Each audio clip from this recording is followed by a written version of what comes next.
Welcome to NRK narrates. దేవుని పరిశుద్ధమైన ప్రశస్తమైన నామానికి స్తుతులు స్తోత్రాలు. మీ అందరికీ నా వందనాలు తెలియజేస్తున్నాను. సృష్టికర్త ఎవరో తెలిసిందా? Los Angeles. రాజుల రాజు ఎవరో తెలిసిందా? కాలిఫోర్నియా. దునియా కా బాద్షా ఎవరో తెలిసిందా? అమెరికా.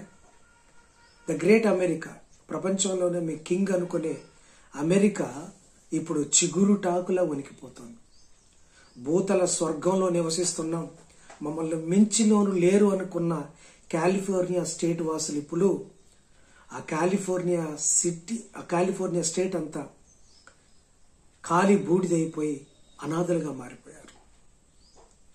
మాకు దేవుడు అక్కర్లేదు, మా సంపదే దేవుడు, మా కడుపే దేవుడు, మా ఎంటర్టైన్మెంటే దేవుడు, దేవుణ్ణి తక్కువ చేసిన లాస్ ఏంజల్స్ సెలబ్రిటీలు ఇప్పుడు దిక్కుచోతగా అనాథలై ఆ బూడిద ముందు కూర్చున్నారు. గర్వము ఎక్కడికి తీసుకొచ్చిందో చూశారు. గలతీ పత్రికలో ఒక మాట ఉంటుంది, దేవుడు మోసపోకుడి, వెక్కిరింపబడు, మనుషుడు ఏది విత్తునో అదే కోయను. దేవుడు వెక్కిరింపబడు. దేవుణ్ణి వెక్కిరించిన ఆ మనుషులుగా, స్టేట్గా, ప్రజలుగా అమెరికా ఉన్నారు. దేవునికి ప్రథమ స్థానం ఇవ్వకుండా వారి యొక్క సంపదనే ప్రేమిస్తూ, వారి యొక్క వృత్తిని ప్రేమిస్తూ, వారి యొక్క ఎంటర్టైన్మెంట్ను, వారి యొక్క శరీరపు కోరికలనే దేవుడిగా కొలుస్తూ ముందుకు వెళ్ళిన అమెరికాకి ఇప్పుడు గట్టి షాక్ తగిలింది. భూతల స్వర్గంలో నివసిస్తున్న మాకు మరొక స్వర్గం అవసరం లేదనుకున్న కాలిఫోర్నియా వాసులకు ఇప్పుడు ఆ భూతల స్వర్గమైన ఆ కాలిఫోర్నియా కాలి బూడిదైపోయింది. మాకు మేమే హీరోలం, మాకు మేమే సెలబ్రిటీలం, మాకు మేమే గొప్ప అనుకుంటున్న లాస్ ఏంజలస్ ధనవంతులు ఇప్పుడు బికారిగా మారి రోడ్ల మీద ఉన్నారు, నిలువ నీడలేక. ఎందువల్ల ఇదంతా? ఎందువల్ల? దేవుణ్ణి వెక్కిరించిన విధానం వల్ల ఇది జరిగింది. దేవుణ్ణి ధిక్కరించాడు. అమెరికా అంటే ఒకప్పుడు క్రైస్తవ దేశం, క్రిస్టియన్ కంట్రీ. క్రిస్టియన్ కంట్రీ కాదండి, ప్రపంచ దేశాలకు మిషనరీలను పంపి ప్రపంచ దేశాల్లో యేసుక్రీస్తును నమ్ముకోవడానికి ఎంతో కృషి చేసిన కంట్రీ. చాలా సువార్తను వెదజల్లిన దేశం. గొప్ప గొప్ప దైవజనులు అమెరికా దేశం నుంచి మరి ప్రపంచవ్యాప్తంగా వెళ్ళి సువార్తను వెదజల్లి నిజమైన దేవుణ్ణి ప్రకటించిన వారు. ఒక గొప్ప రెవల్యూషన్ తోటి అమెరికా వేగంగా డెవలప్ కావడానికి క్రైస్తవులు కారణమయ్యారు, సేవకులు కారణమయ్యారు.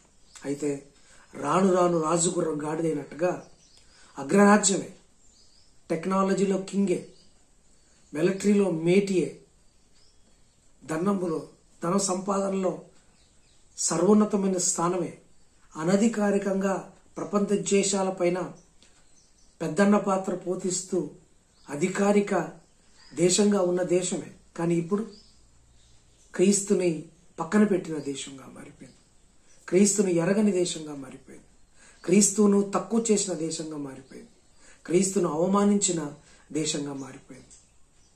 అక్కడ విచ్చలవిడి శృంగారం, బహుభార్యత్వం, దేవుడు ఏర్పరిచిన వివాహ వ్యవస్థకు గౌరవం లేని పరిస్థితి, దేవుడు వ్యతిరేకించిన సృష్టికి విరుద్ధమైన గేస్, లెస్బియన్స్ పెళ్లి చేసుకోవడం, వాళ్ళ కొరకు కొత్త చట్టాలు రావడం, అధికారికంగా వారిని ఎంకరేజ్ చేయటం, ఇలాంటివన్నీ దేవుడికి విరుద్ధమైన కార్యాలు అమెరికన్స్ చేస్తున్నారు.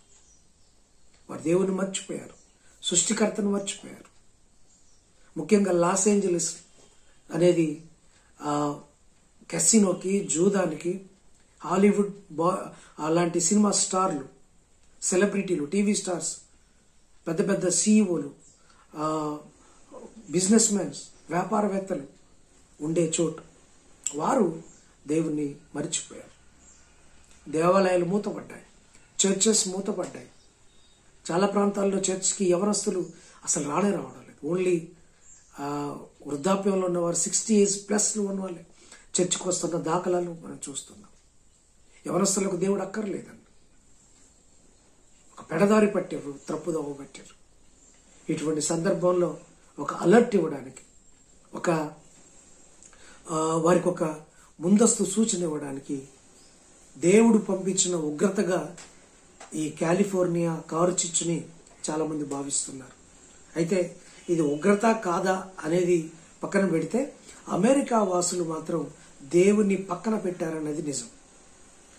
సృష్టికర్త అయిన యేసు ప్రభు వారిని తక్కువ చేశారన్నది నిజం. ఒకప్పుడు ఆ క్రైస్తవ దేశంగా మిషనరీలను పంపి చక్కటి ప్రపంచానికే మరి క్రీస్తు తత్వాన్ని బోధించిన అమెరికా ఇప్పుడు ఆ పరిస్థితి లేకుండా పోయింది. ఇటువంటి కారణాల చేత ఇటువంటి ఒక అలర్ట్నెస్, సంపద పెరగవచ్చు కానీ దేవుని మర్చిపోతామా? టెక్నాలజీలో కింగ్ అయి ఉండొచ్చు కానీ దేవుణ్ణి విడిచిపెడతామా? మిలిటరీలో మేట్ అయి ఉండొచ్చు కానీ మగ మహారాజు అయిన యేసుప్రభు వారిని వద్దనుకుంటామా? నీకెన్ని ఉండొచ్చు. చాలామంది అమెరికన్స్ వారి కడుపే వారికి దేవుడు, వారి సంపాదనే వారికి దేవుడు, వారి ఎంటర్టైన్మెంటే వారికి దేవుడు, అలాగే వారు కూడబెట్టుకున్న ధనమే వారికి దేవుడు. కావో పీవో మజాకరు అన్నట్టుగా ఉంటారు. నా ప్రాణమా తినుము తాగుము సుఖించుము అనే స్థాయిలో ఉంటున్నారు. సంపాదించుకున్నారు, తినమంటున్నారు. తినడానికి, త్రాగడానికి, శరీర సుఖాలను అనుభవించడానికే వారి యొక్క ఎక్కువ ప్రాధాన్యత ఉంది. కానీ వారి ప్రాణము నిత్యత్వంలో ఉండటానికి ప్రాకులాడలేకపోతున్నారు. బైబిల్ గ్రంథం చెప్తుంది, ఒకడు లోకమంతా సంపాదించుకొని తన ఆత్మను పోగొట్టుకునే ఎడల వాడికి ఏమి లాభము, ఏమి ప్రయోజనం? ఇప్పుడు అమెరికాలో అదే పరిస్థితి. లోకమంతా సంపాదించుకున్నారు, ప్రపంచంలోనే కింగ్, టెక్నాలజీలో కింగ్, మిలిటరీలో మేటి, సంపాదనలో సర్వోన్నతం. What not? అమెరికా ఫస్ట్, అనధికారికంగా ప్రపంచ దేశాలకు కింగ్. మరి లోకమంతా సంపాదించుకుంది కానీ తమ ఆత్మను మాత్రం పోగొట్టుకుంది. ఏమి ప్రయోజనం దేవుని దృష్టిలో? మనుషుల దృష్టిలో నువ్వు గొప్ప కావచ్చు, మనుషుల దృష్టిలో మేటి కావచ్చు, మనుషుల దృష్టిలో నువ్వు కింగ్ కావచ్చు, కానీ దేవుని దృష్టిలో జీరో. ఎందుకంటే నా ఆత్మ లేనివాడు నావాడు కాదు అన్నాడు దేవుడు. దేవుని యొక్క ఆత్మను విడిచిపెట్టిన వారుగా ఉంటున్నారు. జాగ్రత్త, దేవుడు వెక్కిరింపబడడు. మనుషుడు ఏది విత్తినో అదే కోస్తాడు. మీరు అది విత్తారు, అదే కోస్తారు. ఎప్పటికైనా come back to Jesus Christ. ఎప్పటికైనా ఒప్పుకోండి. ఆనాడు నినివే పట్టణం నాశనం అయిపోతున్నప్పుడు యోనా వెళ్ళి ఒక మాట చెప్పినప్పుడు ఆ దేశం అంతా, రాజు మొదలుకొని పేదవారి వరకు, చిన్నవారి వరకు అందరూ గోనెపట్ట కట్టుకొని దేవుని యందు మోకరిల్లి పశ్చాత్తాపంతో ప్రార్థన చేస్తారు. ఈరోజు అది చేయలేరా మీరు? డియర్ అమెరికా దేశం ఒకప్పుడు వెలుగొందిన దేశం. ఇప్పుడు దేవుణ్ణి క్షమాపణ అడగండి. మీ కడుపే దేవుడిగా ఉంటున్న మీరు నిజమైన దేవుణ్ణి సన్నిధికి రండి, క్షమాపణ అడగండి. తిరిగి ఆయన హక్కును చేర్చుకుంటాడు. తిరిగి దేవుడు మీ దేశాన్ని కాపాడుతాడు, గొప్ప చేస్తాడు. మీ ఆత్మలో ఆయన కొలువై ఉంటాడు. అడగండి. అమెరికా ఈ పరిస్థితి మనందరికీ గుణపాఠం కావాలి. ఈ లోకంలో ఏది శాశ్వతం కాదు. డబ్బు, అధికారం, పలుకుబడి, సెలబ్రిటీ స్టేటస్ ఇవేవి శాశ్వతం కాదు, ఇవేవి పర్మనెంట్ కాదు. అక్కడ చూడండి, చాలా మంది కోట్ల సంపాదన, 16 లక్షల కోట్ల సంపాదన ఒక 4-5 రోజుల్లో బుగ్గిపాలైపోయింది, ఆవిరైపోయింది. ఏది శాశ్వతం? అంటే అమెరికా మంటలు కానీ, కాలిపోతున్న కాలిఫోర్నియా నేర్పింది ఏంటంటే ఈ లోకంలో ఏది శాశ్వతం కాదు. మన ఆత్మను కాపాడుకోవాలి, దేవునితో బంధాన్ని దృఢపరుచుకోవాలి, దేవుని ఎట్టి పరిస్థితుల్లో దూరం పెట్టుకోవద్దు. చాలా మంది అక్కడ వెక్కిరించిన సందర్భాలు ఉన్నాయి, దేవుణ్ణి తక్కువ చేసిన సందర్భాలు ఉన్నాయి. అయితే మనకు నేర్పుతున్న పాఠం ఏదో, దేవుని అలుసుగా తీసుకోవద్దు, దేవుణ్ణి టేక్ ఇట్ ఈజీగా తీసుకోవద్దు, గ్రాంటెడ్గా తీసుకోవద్దు.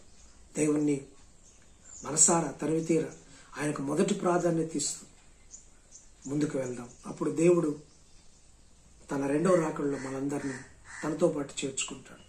లేకపోతే ఈ ఉగ్రత, ఇది ఉగ్రత కాదు కానీ ఆ ఉగ్రత చాలా బహుభయంకరమైనది. విడవబడతాం. విడవబడిన వాళ్ళ పరిస్థితి బహుఘోరం. ఇదొక అలర్ట్నెస్. సో ప్రపంచ వ్యాప్తంగా ఉన్న క్రైస్తవులకి, క్రైస్తవేతరులకి this is the wake up call, this is the alertness. ఒక వేకప్ కాల్, ఇది అలర్ట్నెస్.